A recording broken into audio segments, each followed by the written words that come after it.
At ito na naman tayo, Franz. Yes, here we are again. Maganda itong ating tatalakay ngayon kasi Napakaganda. may mga concerns na naman tayo. So, umpisa natin dito, Franz. Ano ba ang concern natin dyan? Itong concern na to, kuya. So, meron ako sa kaibigan na nagtanong sa akin, Protestant belief. Protestant, evangelical, Oo, evangelical. mga kapatid nating nasa born Oo. again, or naging Christians, Protestante. Napakarami ng Protestant churches eh. That's right. Simulan na natin. Yun daw good works Mhm.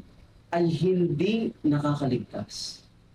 Kaya bakit pa natin gagawin yung mga kautusan ni Jesucristo katulad ng pagbibigay? Ito ba yung nire-refer mo na makahanap sa Ephesians chapter 2? Yes, yun yung Okay. sinasabi niya. Tayo daw ay maniwala lang kay Hesus Kristo, tayo ay maliligtas. So yun ang pagkakasabi niya talaga. That's right. Accept Him, o tanggapin mo lang siya, maniwala ka lang, and everything is okay. Because it is finished. Tapos Tapos na. Ang mabubuting gawa ay hindi na Kailangan. kailangan. Ligtas ka na ba? Sino magtanong ng ganyan? Ibig sabihin, yun pala nasa isip nila. Kasi iniisip nila, naligtas na sila. Ayun ang akala nila. Tayo nga nito nakakaalam ng katotohanan, hindi natin sinasabing ligtas tayo. Oo, yan isa pa sa Oo, no? Hindi natin kiniklaim yan na sure tayo na 100% ligtas tayo. Alam natin na totoo yung simbahan ni Jesucristo ng mga banal sa mga huling araw. No? Alam natin yung mga pamamaraan. Tama. No? Paano maligtas. Pero we cannot like 100% profess that we are already saved. Oh, because we all still fall short doon sa in-expect ng Lord sa atin. Dahil nasa mortalidad pa tayo, Kasumutan tama. tayo eh. Subject pa rin tayo sa pagkakasala, Exactly. sa tukso, Yes. at pagkakamali. Tama. So sino ang tutulong sa atin ngayon para maabot natin yung sinabi ni Jesus Christ doon sa Matthew chapter 5 verse 48, Which is, maging perpekto kayo. even as the Father in heaven who is perfect. So yun ang goal natin, kaya walang ibang tutulong sa atin kung hindi si Jesus Christ, mga kautusan niya, para ma-attain natin yun. Yun ang kailangan natin malaman. Yan. Kasi ang iniisip ng tao, maniwala ka lang kay Hesus Kristo, Okay na. ligtas ka na. Hmm. Ngayon, ang sakit sa ulo nung isipin mo lang na gano'n lang. Kasi Kasi- napakadali. Kuya, kung ganyan ang pakadali, edi sarap pa lang. Ligtas na ako. Saksakay kita sa leg, wala na. Di ba? Naniniwala ako kay Hesus Kristo, pero nagdilim ang paningin ko sa'yo, saksakay kita sa leg, di wala na. Wala na. Tapos na eh. Ligtas na ako eh. Pero sinasabi naman nila, Kuya Jack, na tanggapin mo si Jesus Christ, no? At tumigil ka na sa pagkakasala. Kumbaga, yung mga mali o mga kasalanan na ginagawa mo dati, huwag mo nang gawin. Ano mo magagawa yan kung wala ka nalalaman na alitutunin kung paano sundin yan? Principles, no? Principles, which is in Tagalog, alitutunin na tinatawag natin, sasabihin lang nila na pag natanggap mo na si Jesu Cristo, huwag ka na gumawa ng masama. Ay, wishful thinking yan. Oo. Wishful yan. Sasabihin mo lang na, sana hindi ka na gumawa ng masama. Paano mo sasabihin sa isang tao yun? Eh, wala naman siyang pagbabasihan. Oo. At saka parang contradicting siya, Kuya Jack, no? Sabihin mo na hindi ka nagagawa ng masama. Hmm. Ano kabaliktaran nun? Eh di gumagawa ka ng mabuti. Mabuti, oo. Eh di gumagawa ka ng mabuti. O di works din yun. Ay, di works din. So, parang contradicting siya. Paano mo maintindihan yung with not of works? Pero sabi mo, yung paggawa ng mabuti hindi na kailangan kasi hindi naman siya nakakaligtas. Pero sabi mo, huwag ka nang gumawa ng masama. Yun din ang iikutan mo. Kung hindi ka gumawa ng masama, gagawa ka rin ng mabuti. You're just O contradicting yourself. anong ibig sabihin sa Biblia? Oo. Not of works. Ano ba yung works na yan? Aalamin natin kung ano yung bagay na nahihirapan silang gawin o bigyan ng kasagutan kung bakit nila nasasabi na ang good works ay hindi na At nakakaligtas. para naman matigil na nilang pagtatanong, ligtas ka na ba? Oo. Ligtas na ba kayo? Oo. Bakit ikaw ligtas ka na? Kasi kung ligtas ka na, ba't ka nandito? Oo. O di ba hahangarin mo ng mamatay? Wala ka ng purpose rito eh. Basahin natin, Brad, sa Okay. Ephesians. Ephesians chapter 2, verses 8 to 10. So ito yung sikat na verses na kanilang laging isinishare. Tingnan mo lang nilang tanong, are you saved, brother? Wala na. Yun yung kanilang panlalaban niya. Meron kami dito sa Biblia na ito ang magsasabi na kung paano ka maligtas. Ephesians chapter 2, verses 8 hanggang 10. For by grace are ye saved through faith, and that not of yourselves. It is the gift of God, not of works, lest any man should boast. For we are his workmanship, created in Christ Jesus unto good works, which God hath before ordained that we should walk in them. Not of works, lest any man should boast. Ye are saved by grace. Dahil sa awa ng Diyos, ikaw ay naligtas, yes. And not of yourselves. Hindi dahil sa iyong sarili. Ano kaya ibig sabihin nun? Mm. Pag sinabi mo, and not of yourselves, it is the gift of God. Sinabi ng mga tao, libre yan. Kasi sinabi dun sa verse 8, it is a gift of God. Oh, wala naman akong tanggi ron. Oo. Oh, regalo yan. Kung sabihin natin regalo, libre. Yung kaligtasan, libre. Libre ang kaligtasan. Regalo. Pero para sa kanila kasi, Kuya Jack, pag sinabing gift, dapat wala ka nang babayaran o wala ka nang gagawin bilang kapalit ng regalong natanggap mo. Hmm. Yun ang sinabi niya sa akin na gift daw yung salvation, regalo siya. So, may kailangan pa ba akong ibalik sa'yo? Gaano ka kasigurado sa interpretasyon mo? Yun. Na ang gift na yan ay purong libre lahat. Paano kung may malaman tayo na hindi pala purong libre lahat? Kasi nga, Magugulat ka ngayon. magugulat tayo ngayon. Kasi sinabi diyan, and not of yourselves. Yes, hindi ka pwede. Verse 9, not of works, lest any man should boast. Hindi ka talaga makapagyabang. Hindi ka kaya sinasabi dito na hindi nakakaligtas ang good works. Kasi ayaw ng Diyos na isipin mo na kung gumagawa ka ng mabuti na ay okay na. Yun yung point natin doon. Hindi ka pwedeng magbait-baitan na hindi mo nakakailanganin ang tulong ng Diyos. Oo, yung mga kautosan niya pang iba ah. Ganito yan ha. Oo. Ang pagbibinyag ay ordinansa yan. Kailangan natin bantayan Ito yung kung ano yung requirement. requirements ha.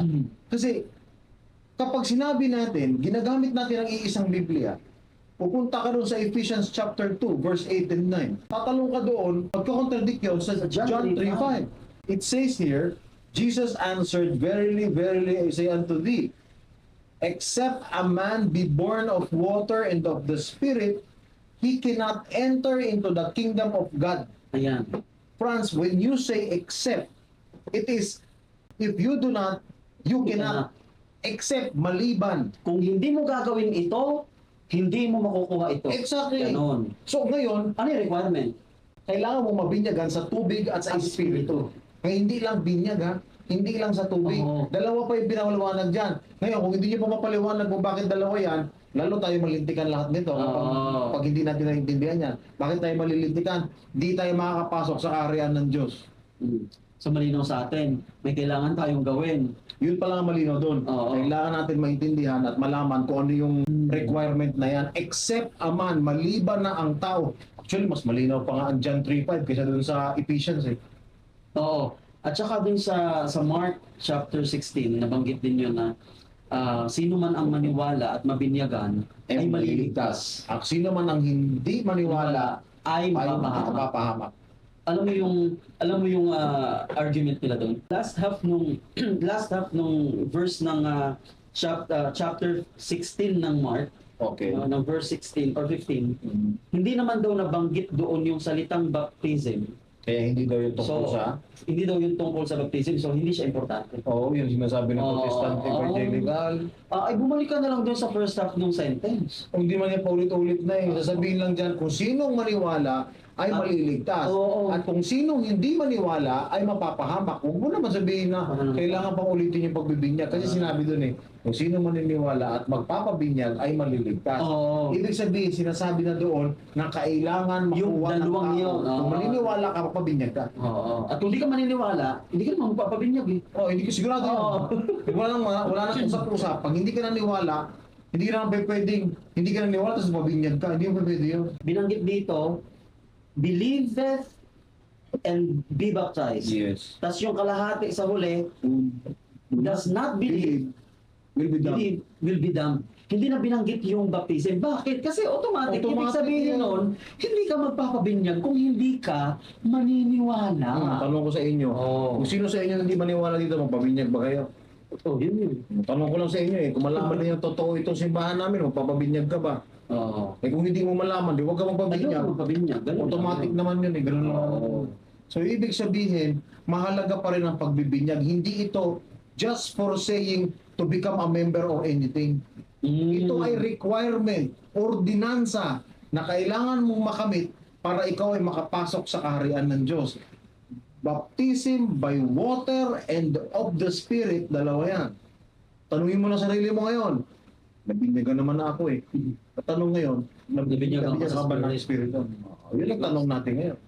So ngayon, mas malinaw pa sinabi natin ang John 3:5 kasi doon sa Ephesians. Oo. Ang Ephesians, balik tayo doon. Sinasabi doon sa Ephesians na by grace we are saved. Ngayon, ano yung good works na pag-uusapan natin ngayon? Oo. Pwede ka bang magbait-baitan lang? Pwede bang makaligtas yung pagtulong mo sa kapitbahay mo dahil nagugutom, binigyan mo ulam at kanin? Akala mo, pag bumibigay ka lang ng ulam na yan, kaya di mo na kailangan mabinyagan, makakapasok ka sa karyan ng Diyos. Oo. Magulat ka, doon ka sa labas ng gate, sinasabi ko sa iyo. Hindi na nga good works ang pinag-usapan, maniwala ka lang eh. Oo. Misinformed na naman tayo nito. Nakita ninyo? Oo. Mami-misinform kayo, sigurado kayo dyan. Kasi maliban, except if you do not, you cannot. Hanggang sa hindi mo makuha yan, hindi ka makakapasok. Yun lang ang assurance dyan. Exactly. Sure na sure yun. Exactly. May maganda kang ibinigay na example ko yan, no, dun sa, balik tayo dun sa ano, na yung salvation being a gift. Okay. Free gift siya. Kasi sinasabi natin talaga na regalo daw yan. Huwag natin pag-usapan, huwag na raw natin yan pag-aksaya ng panahon dahil yan ay libre. Bigay daw ng Diyos yan. Bigay ng Diyos, so wala ka na dapat gawin. Or bilang bayad sa regalo. At hindi naman tayo tumatanggi na yun ay regalo. Regalo talaga. Regalo yan. Ang regalo ng Diyos sa atin, may pagkakataon tayong makabalik. May pagkakataon tayong makabalik sa kaharian ng Diyos. That's right. Kasi naputol yan nung nakalabas si Adan at ni Eva doon sa halamanan ng Eden. Nung sila ay nahiwalay, spiritually, mahirapan sila makabalik. Oo. At saka pag namatay din tayo, mahirapan din tayo. Ay, lalo na. Oo. So, yung itong example natin na gusto natin ibigay sa inyo niya, brothers and sisters, para maintindihan ninyo ha. Binigyan ka ng ticket sa concert. Libre yan ha. So, yan. Thank you. Libre. Thank you. Oo. Pero yan, sa Cebu yan. Kung taga Maynila ka, o ayan ang poproblemahin mo ngayon. Kuya, baka naman pwede mo akong bigyan ng plane ticket din. Oo. Binigyan na kita ng libre, pati plane ticket, kaya mo pa kukunin. Hindi ako makakapunta nito. Ano problema mo ngayon? Pagpunta doon, hindi ko rin magagamit yung ticket kasi wala akong pamasahe eh. Bakit mo sasabihin na hindi mo na lang pupuntahan? Ay, gawa ka ng paraan. Binigyan na kita ng libre. Nasa iyo na yung ticket eh. Sige, mag-iipon na lang ako. Ay, Pamasahe. pamasahe. Baka malagpasan mo na yung concert, di mo na mapanood. Di ka makapasok. O ngayon pa lang, Maglakad. umpisa ka na maglakad. Maglalakad na ako. O umpisa mo, baka kakatayin ka rin At doon. lumangoy. O lumangoy ka na. Paghirapan mo naman. Para mapanood ko. Exactly. Mm. Yung kingdom of God, para makapasok ka sa loob, binigay na yung pagkakataon sa iyo. Dati wala kang pagkakataon, sa totoo lang. O nung wala si Jesus Christ. Wala si Jesus Christ, wala kang chance na makabalik doon. Paano ka babalik kung hindi ka niya pinagbayad sala? Oo. Yung bayad sala na yun, ang pagkakataon mo. Kaya namin sinasabi sa inyo, brothers and sisters, kahit na alam namin na nasa totoong simbahan kami, yes, alam namin yan. Kahit itanong nyo sa amin, papaliwanag namin kung bakit. Pero bakit namin nasasabing na kahit nasa totoong simbahan Hindi kami, namin masigurado. hindi namin ligtas na masigurado kami. exactly, ligtas kami. Kasi, May mga covenants, may mga pangako na binibigay din natin sa Diyos na kailangan natin gawin. Pero pag di natin nagawa yun, ay, wala kang chance. yun. Hindi ka makakapasok doon. Hindi ka makakarating sa paroroonan mo. May ticket ka nga, hindi ka naman makapunta. Yun ang ibig kong sabihin dyan. Yung paglalakbay natin sa buhay, pag nabinyagan ka sa tubig at sa espiritu na may totoong autoridad ng Diyos, may pagkakataon ka na. May ticket ka na, papasok. Ang laki ng chance, no? Ang problema mo, yung biyahe mo. Yun. Paano mo ibiyahe yung buhay ngayon? Nabinyagan ka nga, sige na mareklamo mo. Nabinyagan ka nga, ayaw mo naman gumawa ng tama. Sige, kalokohan dito, kalokohan ron. Paano ka makarating ron? Oo. Alam mo, bawat yugto ng buhay natin, gawan mo ng magandang kabutihan, gawan mo ng maganda. Hindi ka pwedeng makapasok sa kaharian ng Diyos kung hindi ka rin mabibinyagan sa tubig at espiritu. Oo. Hindi ka lang pwedeng magpakabait, sabi mong sawa na ako sa kalokohan, magpapakabait na lang ako. Huwag mo expect maliligtas ka. Kuya Jack, nakikita kong isang pinakang dahilan kung bakit nila sinasabing hindi nakakaligtas ang good works. Bakit? Dahil iniiwasan nga nila yung baptism. Ayun na nga. Kasi yung baptism sa kanila ay hindi lumalabas na, nagbibinyag sila, yung mga Protestants natin, nagbibinyag sila. Pero it's not as important the way we see it.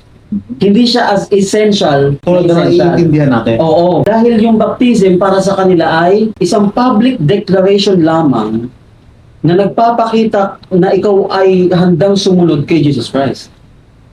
Di ba kinokontradict na naman yung sarili? So, ibig sabihin, kung hindi ka rin nabinyagan, hindi ka rin publicly Follower ka ni Jesus follower ka. Christ. Ganun din yun. Hindi, So kung nagpapabinyag ka para ma-declare mo publicly na ikaw ay nagiging follower na ni Jesus Christ, paano ibig sabihin ng follower ni Jesus Christ?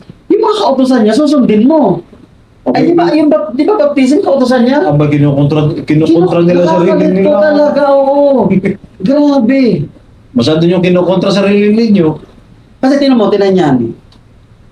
Kapag, ito naisip ko kay Jack ha, kapag ang lahat ng Protestant churches or denominations ay inaccept ang baptism as essential Yes. na bagay Okay. para makapasok sa kaharian ng Diyos, mahihirapan silang sagutin ang tanong na paano ang mga namatay na hindi nabinyagan. Kaya pala nila ayaw tanggapin. Dahil magko-contradict yan sa John chapter 3 verse 5 na except a man Be be born. born of water and of spirit, hindi siya makakapasok sa kaharian ng Diyos. Kasi naniniwala tayo, maging ang patay, mayroon obligasyon na mabinyagan din sila. Dahil paano sila makakapasok sa kaharian ng Diyos kung hindi rin sila mabinyagan? Oo. Siguro wala silang maisagot. Yan ang problema. Kaya talaga nila pinipilit na hindi naman esensyal sa kaligtasan ang pagbibinyag. At iniisip nila na ang pagbibinyag ay good works. Again, hindi po good works lamang. Although magandang, mabuting gawain yun talaga, yung pagbibinyag. Pero ang laki ng kaibahan niya dun sa good works na pwede nating ipagmayabang, no? Kaysa doon sa saving ordinance katulad ng baptism para makapasok talaga sa kaharian ng Diyos. Kaya palang di naiintindihan ito ng Hindi tao. nila, wala sila niyan. Talagang binuluktot nila. ng Blanco gusto sila eh. dyan, kuya. Hindi, wala sila. Palibasa, wala kasi kayo talaga, alam mo ganito yan, ha? Hindi nyo na mapaliwanag kung ano talaga ang essentiality, kung hindi nyo na maintindihan kung ano talagang kahalagahan ng pagbibinyag. So dahil wala kayong mahanap na dyan, sasabihin nyo na lang na hindi naman talaga essential yan pagbibinyag. Ganun Yan lang. lang ay A public declaration. public declaration na ikaw ay servant ni Jesus Oo, Christ. ganun. Ay, ba? Tapos agad. Tapos, so, Ay, ngayon, balik ko yung tanong. Okay, let's say, hindi nila matanggap ang baptism as essential, no? Na ordinance, okay. okay. Tanungin natin sila, paano ngayon yung mga namatay? Ligtas na yun sila kasi ganun pa rin. Mabuti kasi silang tao eh. Eh di gumawa din sila mabuti, nakaligtas din pala yung mabuting gawa. Parang ganun nangyayari. Alam mo, basahin natin ito sa 1st, 2nd Peter. Jesus Christ. Oo. Ulitin natin. Oo. Okay. Tingnan ninyo ha, brothers and sisters, ha, kung wala talagang kahalagahan yung pagbibinyag, tingnan mo natin dito sa sinasabi natin dito. Kasi tayo lang, Kuya Jack, ang simbahan na may sagot dyan. Oo. Kaya mahalaga talaga ang pagbibinyag para sa buhay at maging sa patay. Exactly. Alam mo, si Jesus Christ, nung siya, ulitin lang natin ha, si Jesus Christ, nung siya ay namatay, Mm. ipinangako niya doon sa, magnanakaw doon sa katabi niya, doon sa cross, na Today, you will be with me in paradise. paradise. Okay, so okay yun. Pumunta sila ng paradise. Yes, nagpunta si Jesus Christ sa paradise. Hindi heaven yun. Hindi agad heaven. Ulitin natin na hindi heaven yun. Bakit? Kasi nung siya ay bumalik dito sa mundo, nakita siya ni Mary Magdalene, sinabi niya, huwag mo muna akong hawakan, hindi sapagkat pa ako hindi pa ako nakakaakyat doon sa langit, sa heaven. Oo. Resurrected na yun ha. Resurrected na siya. Resurrected na yun ha. Nagpakita siya kay Mary So, ibig Magdalene. sabihin, yung 3 araw na namatay siya, wala siya sa langit. Wala siyang katawan. Wala siya sa Spirit langit. din siya. Wala siya sa langit. Oo. Wala siya sa langit. Wala siyang katawan. Espiritu siya kasi ang katawan niya nandun sa loob ng Oo. tubo. Kaya nung siya ay nabuhay ulit, doon siya nagpakita ngayon kay Mary Magdalene. Nakuha na niya. Sundan natin. Basahin natin. Bago siya nabuhay ulit, after 3 days, nung 3 araw na yon, saan siya pumunta? Dito po tayo dito sa 1 Peter chapter 4 verse 6. For this cause was the gospel preached also to them that are dead, that they might be judged according to men in the flesh, but live according to God in the spirit. For yun the gospel was preached unto also them that are dead. Tinuturoan pala ang mga patay. Paano nabuksan yung pagtuturo sa patay? Alam, bumalik tayo sa chapter 3, verse 18. Paano nabuksan yon? Paano nag-preach ng gospel doon? Kasi si Jesus Christ, ito yung kanyang nangyari doon. Tagalog natin ha, na yun din ang ipinunta niya at nagturo siya ng ebanghelyo maging sa mga patay. Nagpunta siya doon sa Espiritu sa bilangguan. Bilangguan, oo. Bilangguan. Sa English, basahin ko by which also he went and preached unto the spirits in prison. Ayun. That is found in 1 Peter chapter 3 verse 19. Nagturo siya ng kanyang ebanghelyo. Pag sinabing ebanghelyo, Kuya Jack, ito yung tatalakayin natin to isa-isa sa mga susunod nating videos. Nagturo siya ng ebanghelyo doon. Itinuro niya ang pananampalataya, Okay. ang pagsisisi, Yes. repentance, That's right. pagbibinyag sa tubig, at pagbibinyag sa Espiritu, which is receiving the gift of the Holy Ghost. Talaga hindi na makapag-endure yun kasi wala na, tapos na yung buhay nila. Tapos ng buhay nila. So ang kailangan lang nilang matanggap, dahil naniwala na sila doon Naniwala at sila. nagsisi sila, Nagsisi ang sila. kailangan nilang matanggap itong dalawang ordinance. Yes. Na baptism by water and By the Spirit. Spirit. Yan ang problema nila. So, ibig sabihin, may pagkakataon. Meron ang mga patay. Ang mga patay, may pagkakataon na maligtas. Walang exempted. Walang exempted. Sasabihin natin, kung ang mga patay ay exempted, baka ako exempted na. Huwag mo isipin yun kasi Oo. sila may sarili doon na nangyayari ngayon na Oo. hindi mo alam. Yan yun. Yun yung binuksan ni Yeso Cristo nung siya ay namatay, pumunta siya doon sa bilangguan at doon siya nagpangaral ng Ebanghelyo. Binuksan niya. Doon lang nag-start yun. Doon sa pagkamatay ni Jesus Christ, 3 days, di ba? Doon lang nag-umpisa yun. Doon lang nag-umpisa Yung yun. missionary work. Yes, si Jesus Christ mismo ang nagbukas ng pagkakataon na makapagpangaral doon. For this cause was the gospel preached also to them that are dead, that they might be judged nang sila ay mahusgahan Ayon sa laman. ayon sa laman, but live according to God in the Spirit. Yun pala yun. So para mahusgahan din sila na hindi natin masasabi rito na swerte naman nila, namatay sila, wala silang narinig. Hindi. At saka yung mga namatay mismo, hindi na nila pwedeng sabihin na, ay, exempted ako kasi hindi ko narinig yung gospel ni Jesus Christ nung buhay ako eh. Ay, hindi mo pwede masabi yun. Kasi Ayun. may missionaries doon sa Spirit world. Spirit world, may sa bilangguan. At saka kuya, kung ganyan ang reason, magko-contradict yan doon sa kautosan ng Jesus Christ na except a man be born of water and of spirit, he cannot enter into the kingdom of God. Magko-contradict yun kapag niligtas niya yung patay bigla. Hindi lang yun mag-contradict sa Oo. John 3:5. Mag-contradict yun sa sinabi ni Paul. Ano sinabi ni Paul? 1 Corinthians chapter 15 15. verses 28 Tingnan natin ha. hanggang 30. Yung sinabi ni Paul, else what shall they do which are baptized for the dead? If the dead rise not at all, why are they then baptized from the dead?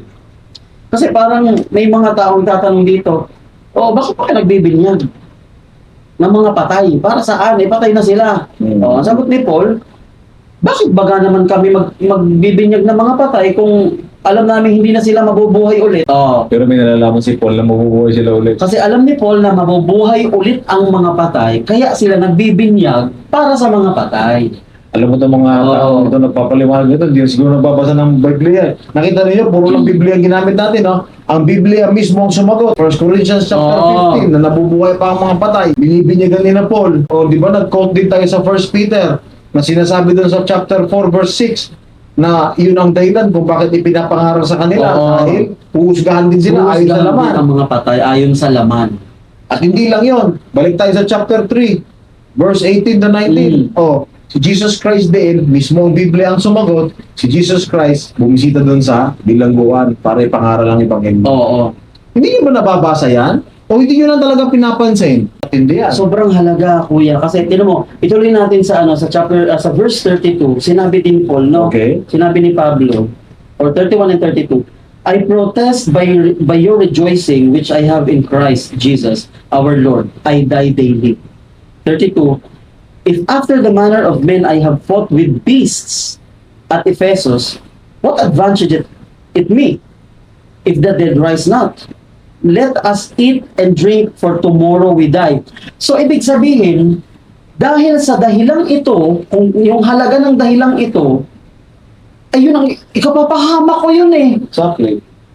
Ay di, kung hindi ito mahalaga, Kung hindi mabubuhay ang mga patay, ay kumain na lang tayo Kumain na lang uminom. tayo, exactly. Kasi bukas mamamatay din naman tayo eh. Wala na rin pala Magpapasaya na lang tayo. Exactly. Gano'n na lang. Kung ganun lang pala ang mangyayari sa buhay nating mga tao, wala tayong ibang ginawa rito kung hindi magpakasasa kasi bukas patay na tayo. Every day I die. Yun ang ibig sabihin ni Paul eh. Hindi natin alam ang katiyakan natin. Kung ganun lang ang iniisip natin na wala tayong accountability, ay bukas mamamatay rin tayo, ay let's eat, drink, and be merry na. Gano'n na lang. Pero alam nyo, brothers and sisters, sobrang mahal tayo ng Ama sa Langit na ibinigay niya si Jesus Christ sa atin. Naiyak ako. Biruin mo yun. Meron tayong pupuntahan. Knowing that na meron tayong babalikan, no? And that is only through Jesus Christ. So, kailangan nating sundin talaga si Jesus Christ. Siya lang. Siya lang Siya ang lang. laman. Kaya nga sinabi ng Jesus Christ eh, I am the way, the truth, and the life. No cometh unto the Father but by me. Anong klaseng baluktot pa gustong gawin mo dyan? Na dahil lang kay Jesus Christ makakabalik ka doon. Pero ito yung sinasabi niya. Sundin mo yung kanyang pinapagawa sa iyo. Hindi ka lang enough yung maniwala ka lang sa kanya. Yun ang first step.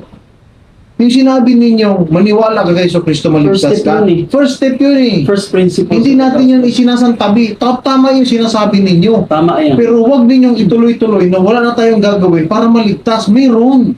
Meron. Mayroon tayo, brothers and sisters. Kaya yung ibig sabihin natin, by our works, intindihin din natin na hindi lang tayo pwedeng magpakabait. Kasi nga, through the ordinances na ibinigay ni Kristo, sasabihin niya sa atin, hindi ka makakapasok sa kaharian ng Diyos kung hindi ka magpapabinyag sa tubig at sa Espiritu. Naiintindihan ba natin Naiintindihan yan? natin yan. Wala tayong lusot dyan. Totoo lang, hanapin ninyo ang katotohanan. Bakit? Kasi kailangan ninyo ng pagbibinyag sa tubig at sa Espiritu. Pag hindi yan i-provide sa inyo, kahit na nabinyagan kayo sa tubig, invalid pa rin yan. Kahit nga mabinyagan ka sa tubig at saka sa Espiritu, kung sinasabi sa labas, sasabihin mo pa rin kung valid yung kanyang otoridad, isa pang problema yun. Isa pang problema yun. Kung mayroong kapangyarihan o otoridad, yun ang binyag sa'yo. Exactly. Oo. Sa 50,000 na sinasabi nating sekta dito sa mundo, mukhang mahihirapan ka maghanap ng katotohanan. Umpisahan mo na. Umpisahan mo na nga. Para makabiyahe ka na kasi yung libreng ticket na ibinigay sa'yo, libre yon. Pero yung papapunta doon sa magandang lugar o konsyerto na gusto mong puntahan, yung ticket na ibinigay natin kanina, hindi ka makakapunta doon kung hindi mo simulang maglakad ngayon. Bumiyahe ka, hanapin mo, gumawa ka ng paraan, hanapin mo yung katotohanan. Kasi yung katotohanan na yun, kung nasan man yun, nandoon ang totoong pagbibinyag sa tubig at sa At Espiritu. spirito. Malinaw po yun sa atin, brothers and sisters, mga kaibigan, no?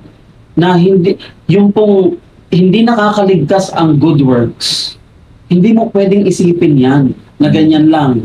Kasi nga naman, kaya sinabi yan na hindi nakakaligtas dahil baka wala ka nang gawin. Oo. Saka hindi ka pwede magbait-baitan. Yun nga. Hindi ka pwedeng tatalikuran mo yung kasalanan mo sa pamamagitan ng pagiging mabait Oo. mo lang. Hindi pwede yun. Kasi ang pagbibinyag, Franz, ang pagbibinyag ay para sa kapatawaran ng kasalanan. Para sa, Paano ka mahugasan nito kung hindi ka magpabinyag? sabihin mo lang, hindi, tumutulong naman ako sa kapwa ko. Eh. Teka muna, baka inisip nila yung pagbibinyag ni Kristo, yun. Ay, oo, dun sa Titus. Nagkakamali kayo doon dahil ang pagbibinyag ni Kristo, hindi para sa iyo yun. Para yun sa halimbawa niya na wala kang Kakatwiran yes. na ay, hindi ko na kailangang magpabinyag. Hindi mo pwedeng sabihin yan kasi yung mismong nag-set ng example, tagapagligtas natin, si Jesus walang Christ, kasalanan yun. walang kasalanan yun pero nagpabinyag siya. Exactly. Kaya ibig sabihin, ikaw mismo, tayo mismo, kailangang mabinyagan. Dapat ay tatanong mo sa sarili mo, kailangan pala natin magpabinyag. Ang tanungin mo sa sarili mo, saan ang totoong simbahan? Para magpabinyag ako. Para magkaroon ng validity Yun. ang binyag mo. Yun dapat ang itanong mo. Hanapin mo. Nasaan yun? Oo, nasa simbahan na mayroong otoridad. Exactly. Kasi yun lang ang magdedetermine na kung talagang gusto mong maligtas, we invite everybody. Seryosohin nyo to ha. Oo. Kung gusto nyo maligtas, hanapin nyo yung totoong simbahan. Bakit? Nandoon yung tunay na binyag. Tubig at saka espiritu, nandoon yun. Sure ako dyan. Sure yan. Sure ako dyan. Pero hindi namin sasabihin sa inyo kasi gusto namin saliksikin ninyo. Huwag nyo naman kami ibas, pambihira kayo. Kasi alam namin kung ano sasagot namin sa inyo. Pero kung mamimiloso po kayo sa amin, magkita-kita tayo sa kabilang buhay, doon nyo malalaman kung sino totoo sa atin. Sigurado yan. Nasabi ko sa inyo, sigurado, kahit yurakan nyo kami, kahit ibas nyo kami ngayon, magkikita-kita tayo doon. Tingnan ninyo ako sa mata, tingnan ko kayo sa mata, sigurado tayo, magkikita tayo doon. At aalamin ninyo kung sino totoo sa atin. Kaya alam nyo, brothers and sisters, mga kaibigan, nakikinig po kayo. Although gusto po namin na matanggap din po ninyo, no, yung katotohanan ito. Pero hanggang invitation lang po kami. Hindi namin kayo kailanman pwedeng pilitin na tanggapin ito. So, ang tanging magagawa po namin, ibahagi sa inyo yung katotohanan na alam po namin. Hindi namin pwedeng ipilit sa inyo kung ano yung Hindi katotohanan. pwede. Kailangan nyo lang makinig. Ang problema, ayaw nyo po makinig. Ang problema pa to, ibabash pa tayo kung ano na pang paratang sa atin. Hindi nga kami naninira ng kung sino. Sa lahat ng tinuro natin ngayon, wala naman akong pinasiraan. 50,000 yung sisiraan ko, mapapagod ako doon. Ang dami pala na. Ang dami ng buhay. 50,000. Brothers and sisters, 50,000 pa ang halukain ninyo para malaman nyo ang katotohanan. Pero kung gusto nyo ng tulong, tutulungan namin kayo. Pero kung ibabash nyo lang kami, baka mahirapan kayo niyan. Sa nakakapakinig nito, umpisahan nyo ng mag-aral sa The Church of Jesus Christ of Latter-day Saints. Umpisa nyo doon. And then after that, pag-aral po po kayo sa ibang mga simbahan. Mas magandang ganun para walang pilitan dito. Oo. Para hindi kayo pinipilit kasi baka mabinyagan kayo nang nasa pilitan, kahit yon mahihilaw Oo. kayo. Hindi kayo makakapagpatuloy. Tama. Paano ka makabiyahe ngayon kung hindi ka rin sigurado sa ginawa mo? Bago ka magpabinyag, maging sa amin or kahit anong relihiyon, huwag kang papilit. Mahihilaw ka. Huwag kang papabinyag kung hindi mo malalaman. Alamin mo sa sarili mo, hindi ka namin pipilitin, hindi rin namin, hindi ko alam kung sa labas kung pipilitin ka. Pero pinakang una kong payo sa'yo, no, bago ka mag-aral ng kahit anong simbahan, ano, pag-aralan mo kasama ang history. Kung paano itinatag ni Jesus Christ ang kanyang simbahan para may pattern ka. That's right. Para meron kang guide pattern, mo. meron kang criteria na hahanapin mo sa lahat ng simbahan Yes. na iyong pag-aaralan. May basihan ka. Meron kang basehan. Mahirap maghanap pag wala kang basihan. Kasi kung ang magiging basehan mo lang na ay, ang ganda nung sinabi ni brother, ni sister. Naintindihan ko yan. Yan eh. Alam mo, Franz, naintindihan ko yung principle na yan, yung paghahanap na hindi mo alam hinahanap mo. Yung anak ko, inutosan ko, kunin mo yung brown box. Brown box. Doon sa ilalim ng lamesa, ganyan. Hindi niya alam kung anong itsura ng brown box. So, nakuha mo yung point nyo? Oo. Paano mo hahanapin yung isang bagay kung hindi mo alam ang itsura? Wala kang basihan. Maraming brown eh. So, anong hinahanap mo? Marami ding box. Anong hinahanap mo ngayon? So, naghahanap ka nang hindi mo alam kung anong itsura. Kailangan ng specifications. Kailangan ng detalye. Exactly. Para makita mo talaga at masigurado mo na yun Yung yun. hinahanap mo. Oo. Kung hinahanap mo ang totoong simbahan ni Jesucristo, tulad ng itinayo niyang simbahan noong panahon niya, Na mayroong propeta, yun ang basihan mo. Meron kang propeta, mayroong 12 apostoles, exactly, meron pang, mayroong pang kapangyarihan ng priesthood, opo, at syempre, meron ding mga, nandun yung mga leaders, ano, yung nandun. 70, nandun. Meron pang 70. Bibitong po ba? 70 sa tao? Meron pang mga teachers, pastors, Evangelist, evangelists. marami yan. Templo pa. May templo pa. Di ba na? Ano ginagawa sa templo? Kung lang ginagawa, yung pagkakasal ng walang hanggan, hindi till death do us part. Hindi mo makakasal ang isang tao sa huwis at sa simbahan na forever kayo. Hindi, till death do us part lang yung huwis at sa simbahan. Sa loob ng temple, doon ikinakasal ng walang hanggan ng mag-asawa. ang bisa nun, hanggang pagkatapos ng kamatayan. Sa mamatay ka, pag namatay ka, pagdating mo sa kapila, sasabihin mo, asawa kita. Oo, asawa mo nga ako. Magagawa mo yun. Nakiklaim mo. Exactly. Ito pa, pagbibinyag sa patay, doon sa loob ng templo nagagawa yun. Napakarami Yung pattern na yun, hanapin mo lahat. Lahat yun, hanapin mo. Nagpapagaling ng may sakit, nagka-cast Oo. out ng devil, no? Healing, no? Healing of Gifts sick. of the spirits. Ang dami eh. Marami kang- Meron pang ano, iniisip ko nga Kuya Jack, yung Gospel of Marriage na sinasabi natin na maaring na kay Philip, Apostle Philip, no? Maaring na andun yung turo patungkol sa kung paano gaganapin ang pagkakasal. Oo. Pero swerte pa rin natin, nung ibinalik ni Jesus Christ ang simbahan niya through the prophet Joseph Smith, Yes. itinuro niya ang lahat ng pamamaraan. Tama. Isa pa yun, kailangan yung saliksikin at alamin. Huwag lang puro sinabi kasi ni ganito, sinabi ni ganyan, nakita ko sa internet, nakita ko sa ganito. Magdahan-dahan kayo sa mga ganyan. Mag-aral ka. Aral kayo. Aral. Aral kayo. Hindi naman masama na mag-aral eh. Oo. Malay nyo, malaman niyo yung katotohanan. Kayo ay mapalad. Napalad. Balik tayo kay Jack doon sa we are saved by grace. Si Jesus Christ kasi binayaran niya yung parusa ng mga kasalanan natin. Sobrang bigat noon. Yes. At gaya ng na-share mo noon na hindi mo kaya itong bayaran. Hindi. Hindi mo kayang bayaran yan. Hindi mo kayang pantayan. Kaya nung binigay mong analogy noon na sa utang mong 1 million sa akin, bayaran mo ako piso-piso. Magaan siya, di ba? From the Book of Mormon, sa Mosiah chapter 2, verse 21. Ano yung pwede nating maintindihan sa sinasabi natin na hindi natin kaya talagang pantayan o bayaran yung ginawa ni Jesus Christ? Sabi dito, I say unto you that if ye should serve Him who has created you from the beginning, Jesus Christ, and is preserving you from day to day by lending you breath that ye may live and move and do according to your own will, and even supporting you from one moment to another, I say, if ye should serve Him with all your whole souls, yet ye would be unprofitable servants. Grabe naman ito si King Benjamin. Bakit naman ganito? Kahit paglingkuran mo pala si Jesus Christ ng buong buhay mo, kaluluwa mo, lahat-lahat, ikaw pa rin ay hindi kapaki-pakinabang na servant. Yung maglilingkod. Ano ibig sabihin nung kaya Jack? So titigil na ako. Kahit ano palang gawin ko, hindi ko rin naman pala, hindi pa rin pala ako kapaki-pakinabang sa kanya. Bakit ba ako maglilingkod ngayon? Paano mo intindihin yan?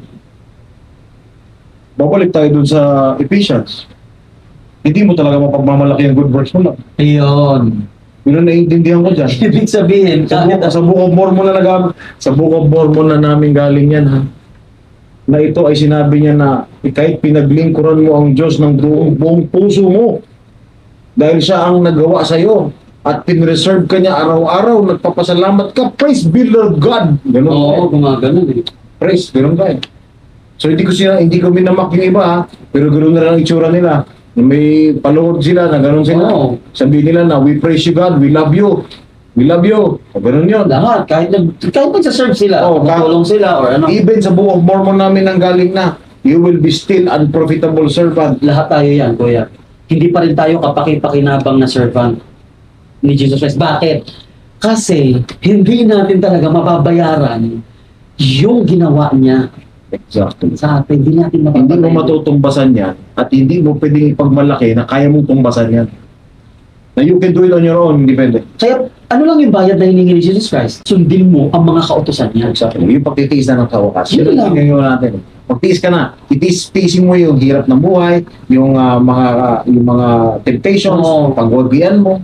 Tapos sasabihin mo, "Pag it is finished, wala kang nagagawin." Ay hindi, nagkakamali. Ay, ba't nandito ka pa sa mundo? Oh, even na ikaw ay lumuhod diyan, ikaw ay mag-praise to be praise God ka diyan, you will still be unprofitable. Hindi ka pa rin Kasi hindi tatanggapin 'yon. Di ba sinabi na ni Jesus Christ, not everyone that said unto me, Lord, Lord, shall enter into the kingdom. But he that doeth the will of the Father. Ano yung will na yun? Ano yung will na yun, kuya? Good works ba yun? Ay, hindi rin. Kasi sabi nila, hindi naman nakakaligtas ang good works eh. Ay, ano yung will? Yung will ng Father is sundin mo ano yung ordinansa na pinapagawa sa iyo ni Jesus Yan, Christ. yun yung mga kautusan niya eh. May kautusan yung si Jesus Christ, ang ating Panginoong Hesukristo, may pinapagawa sa iyo. Hindi ka absuelto, binayaran niya yung kaparusahan mo eh. Sundin mo yung kanyang, hindi thank you yun ha. Sundin mo yung pinapagawa ko sa inyo. Hindi kayo makakapasok sa, siya na nga ang magdadala sa atin. Ito pa yun ha. Siya lang ang may karapatan magsabi kung paano tayo makakapasok sa kaharian ng Diyos. Bakit? Siya lang din ang magdadala sa atin doon sa kinatatayuan ng Diyos. Di ba yun ang pangako ni Hesukristo? Na ibabalik ko sila, na may katawan, dahil kay Hesukristo magagawa niya yun, mararesurrect na tayong lahat. Ang problema nito, ang iniutos niya sa atin, maliban ng tao mabinyagan sa tubig at sa Espiritu, hindi siya makakapasok sa kaharian ng Diyos. Paano ka ngayon maligtas kung hindi ka makakapasok dyan? Yun. Oo. Napakasimpleng ordinansa na tinuturo ni Hesukristo.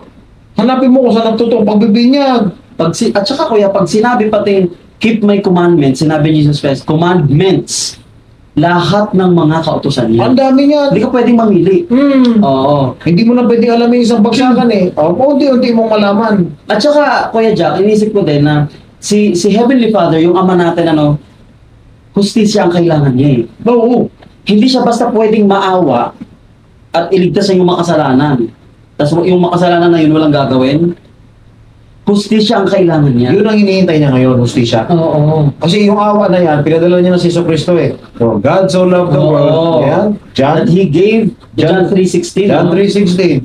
For God so loved the world that He gave His only begotten Son, that Whosoever whosoever believeth in Him should not perish, but have everlasting life. For God so loved the world, that He gave His... Hindi ba mercy yan? Nagbigay na siya doon. Nakawan na rin siya sa atin. Oo. Ang problema, hindi mo rin siya pwedeng nakawan ng hustisya. Sa mga pinagagawa natin, may hustisya siyang hinihintay. Hustisya para sa akin. Talo naman ako kung maawa lang ako sa inyo. Kaya si Jesucristo ay siya ay namagitan. Ako ang bahala. Ako ang magbabalik sa kanila. Ang problema, Kuya Jack, marami ding nangangaral. Di ba sinasabi natin, Jesus Christ is the only way, the truth, and the life. And no one cometh unto the Father but by Jesus Christ. Yes. Pero ang pagkilala nila kay Jesus Christ, tao. Isa pa yun. Tao. Paano ka mamagitan sa Diyos kung tao ka lang? At saka meron pang nangangaral na ipinapagtay niya yung sarili niya kay Jesus Christ. Siya daw siya yung appointed, siya yung anak, siya yung may-ari ng mga kaluluwa. Hindi ko lang kung paano mo tititigan Paano sa nangyari Jesucristo. yun? Kung sakali magkakaroon ka ng chance hindi ka naman siguro tatayo sa harap niya kung sakali. Kung ginagawa mo yun ngayon na ikaw Grabe yung pag-profess ikaw nila ang ng appointed gano'n, son. Sinasabi nga dyan, alam mo ba kung anong sinabi pa kanya? Ako ang bigatin son. Di ba sinabi niya yun? Ako ang bigatin son. Na ako yung appointed. Ako si Jesucristo. Oo, Ganun siya, di ba? So natupad ang hula din pala na marami ding lalabas na yung magpo-profess na sila ay ang Christ. Ang grabe, nagulat ako kasi isa lang yung napapanood ko noon na parang American yata na nagsasabing siya yung Christ. Pero meron din pala sa Pinas. Ikaw si Christ, na namumuhay ka na parang hari rito. Hindi ako maniwala sa iyo. Kahit na siguro wala akong reliyon, hindi ako maniniwala sa iyo. Meron tayong buhay na propeta na siya ang sumasakatawan sa lahat ng iniuutos ng Ama. Oo. Sa kanila sa Kristo. So, meron tayong living instructions from them. Naniniwala tayo dyan. Buong puso ko yan. Buong puso ko yan. Oo. Gusto ko idagdag panghuli, no? Tignan niyo si Noah. Ba't nahirapan ang mga tao sa kanya na maniwala? Si Noah ay prophet. Kasi mas pinaniniwalaan nila yung patay. Ang problema, hindi na yun makakabalik yung patay para sabihin yung utos ng Diyos. Kaya kung sino yung buhay na propeta, bawa si Noah nung time na Yun ang unahin nyo. yun ang unahin mong sundin. Yun ang blessed kami sa The Church of Jesus Christ of Oo. Latter-day Saints because we believe and we Yes. know na meron tayong buhay na propeta by the name of Russell M. M. Nelson. So, alamin niyo rin po yan kung sino siya at ano yung papel niya rito sa mundo natin ngayon. At ini-invite po namin kayo, mga kaibigan, no, mga kapatid natin sa ibang pananampalataya. If you are parang honest seeker, no, ng katotohanan, please, i-message po ninyo kami, no? At masaya po kaming matulungan kayo na mahanap yung katotohanan. Honest seekers ha? Kung hindi kayo honest seekers at mangbabas lang kayo sa amin, tandaan ninyo, hindi namin kayo titigilan. Susundan kayo ni Francis sa panaginip niyo. Hindi ko titigilan talaga. Ay, nako. Magsasawa kayo. Gigising ulit kayo sa panaginip nyo kasi ayaw nyo na ako dun sa panaginip nyo. Pero pag gising nyo, andun na naman ako. Yun. Kung gusto nyo matulog ulit. Wala, susundan ka niyan. So, kayong mga nagbabas dyan, wala kayong masasabing matino, huwag na kayong magsubok. Kasi alam ninyo hindi rin totoo yung sasasabihin nyo. Alam po, nagbabas kayo, ito lang ha, bago tayo magsara ha. Kung magbabas kayo, ipaliwanag nyo na lang sa amin, hindi yung sasabihin nyo, ganito yan, mali kayo, wala. Hindi nga namin kayo sinasabing mali eh. Oo. Kahit gusto namin sabihin mali kayo eh. Kung meron kayo, ilabas nyo na. Labas nyo, sabihin nyo, ganito kasi argumento namin. Ganyan, i-message nyo dyan. Hindi nyo naman kaya magpakita ng totoo ninyong account. Kaya nga. Puro lang kayo naka-block na account. Labas kayo kung sakaling gusto niyo at ipaliwanag ninyo kung bakit gano'n ang argumento ninyo. Para naman may stand kami kung anong pinaniniwalaan ninyo. Hindi nagtatago kayo dyan sa mga fake accounts ninyo tapos gaganituhin nyo kami. Hindi na yan uubra sa amin. Lalo na sa kasama kong to, susundan kayo sa panaginip niya. Hindi kayo patutulogin nito. Pero magbago man po ang isip nyo, brothers and sisters, na mga bashers namin, ano, mahal po namin kayo. naman. At welcome po kayo. Siyempre. Welcome kayo, mag-basketball ka, pwede. Sasagutin namin ang mga katanungan po ninyo sa abot ng aming makakaya. Hanapin at kung di natin masagot pa ngayon, sabay-sabay tayo magsaliksik. Oo, pag-ano natin. Kung hindi naman natin sabihin natin, alam natin lahat. Di naman tayo magaling. Ay, hindi tayo magaling dyan. O di hanapin natin para sabay-sabay. Huwag lang siraan. Kasi pag siraan yan, Huwag lang siraan. hindi ba, ang purpose nga natin ng religion is to save everybody. Pero ba't parang dinidivide natin? Oo, di ba? Mali kayo, sige nyo, ganyan. Gusto nyo, sabihin nyo sa amin yung paniniwala ninyo kung saan kayo nabibilang. At gusto nyo, sirain natin yung paniniwala nyo eh. Oo, di ba? Malaman lang namin kung saan kayo. Yun lang yun. Problema kasi di nyo sinasabi kung taga saan kayo, kung saan yung denominasyon kayo, kung anong paniniwala ninyo. Kala nyo, wala kami nalalaman sa inyo. Meron, marami. Gusto lang naman namin, kung iniisip nyo na totoo po yung simbahan ninyo, patunayan po ninyo at i-share ninyo. I-share ninyo. Patunayan nyo. Oo. Kasi sisirain nyo rin kami, huwag naman ganun. Kasi Huwag tayo maninira. tayo maninira. So, kung ano man ang paniniwala nyo, wala na kami nabanggit tungkol dyan sa Save by Grace eh. Oo. Kahit pagod na kaming sagutin yan eh. Wala kaming binanggit dito, wala kaming sinira na anong tao ko. Pero alam lang namin ang gagaling yan sa protestante, which is talagang totoong galing sa protestante yan. So alam po natin yan, brothers and sisters ha. Huwag na kayo mag-bash sa amin. Oo. Kinig na lang tayo at i-share ninyo kung anong saloobin ninyo. So again, yung good works, hindi talaga siya nakakasave, pero kailangan pa rin nating gawin. Kasi nga, baka ipagmayabang natin eh. Huwag. Kailangan nating sundin ang mga kautusan ni Jesus Christ. Mga kautusan. Yes. Ayan. At masunod natin yung ordinansang pinapagawa niya. Brothers and sisters, thank you very much. Maraming salamat po. Until next time. Bye-bye.